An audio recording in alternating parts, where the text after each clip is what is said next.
There's a very bad stigma that comes with addiction, and it is possible to change. I did it. What was your life like before Pirate Springs? Ooh, I spent almost a decade as a meth and heroin junkie. I spent 2 years living on the streets. I went to rehab, and when I graduated rehab, I didn't really have an aftercare program. And Julie said, well, why don't you come stay with us? So I started my life over here in Cleveland. It was sad. I'd experienced I was going through some grief. My parents had died, and I just got out of jail and living on my girlfriend's couch, not knowing what to do or where to begin. And so I started using again. Winded up going to rehab center. Found out about Pirate Springs, called Paul while I was in the rehab center at Buffalo Valley, and Paul saved a bed for me.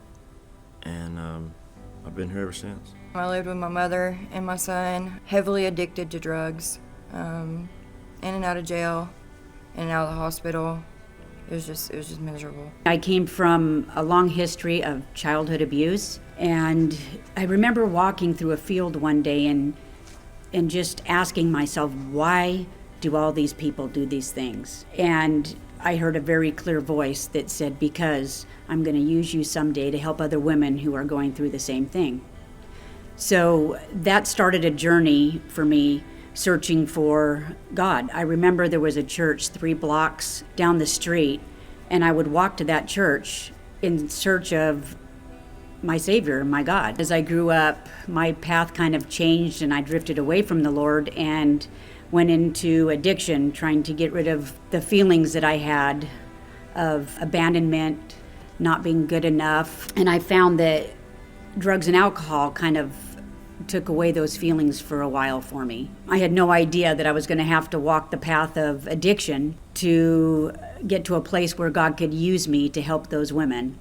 My story, much like Julie and most of our clients, began with childhood trauma.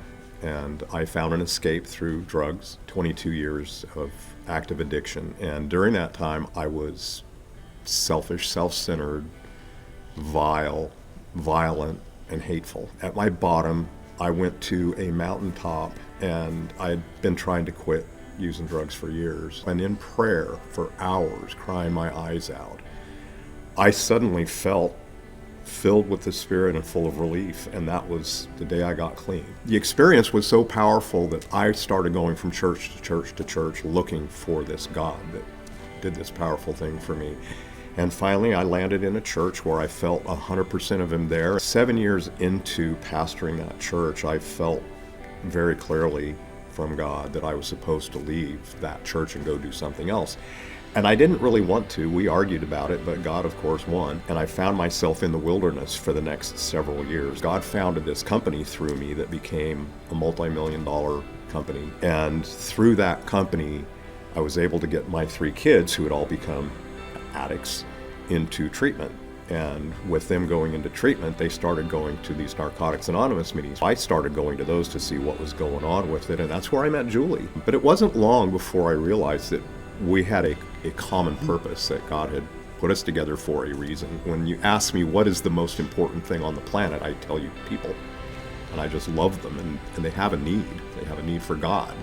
They have a need to be loved. Without Pirate Springs, I probably would have just went back to my old actions. It helps whenever you come out of a path of addiction to have somebody that really truly believes in you. And I really felt like since day one that Paul's had faith in me. I don't know what it was. It's like he knew I was going to make it. I don't think about Pirate Springs. I think about Paul and Julie. I think about my family. And that's the difference. That if you've never had a family before, you're going to have one by the time you're done. Just watching Paul and Julie, their routines and how they handle something, there's a peace about them. You can always, if I've got a question over anything, I can call some of my ex-roommates, or I can call Paul, and you've got a whole family here. I was atheist before I came here.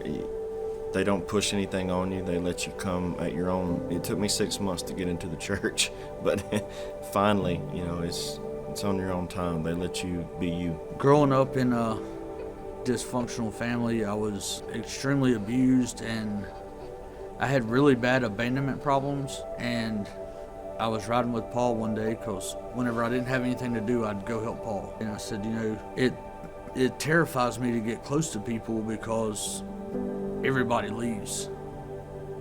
And Paul goes, well, I'm going to die one day, but until that day comes, he said, I promise you I'll never turn my back on you. And these people are family. You can call Paul and Julie at 3 o'clock in the morning. It don't matter what it is, they'll be there.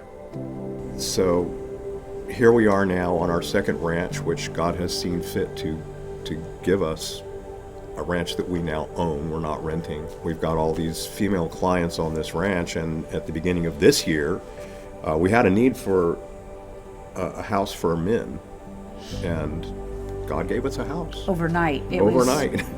And we filled it up, and we needed another one, and God gave us another one, and we wound up, now we're operating 3 men's homes. And so now we have a clientele that at max capacity can be up to 32 people, and right now we're at about 25. And I have to say that when God gave me that charge to come out of the church and do something different, what I didn't know was that He intended me to work with people who were afraid of God or angry with God or didn't want to hear about God right away and have a Bible shoved in their face. And the phrase that I use is just live Jesus in front of them. And that's what seems to work.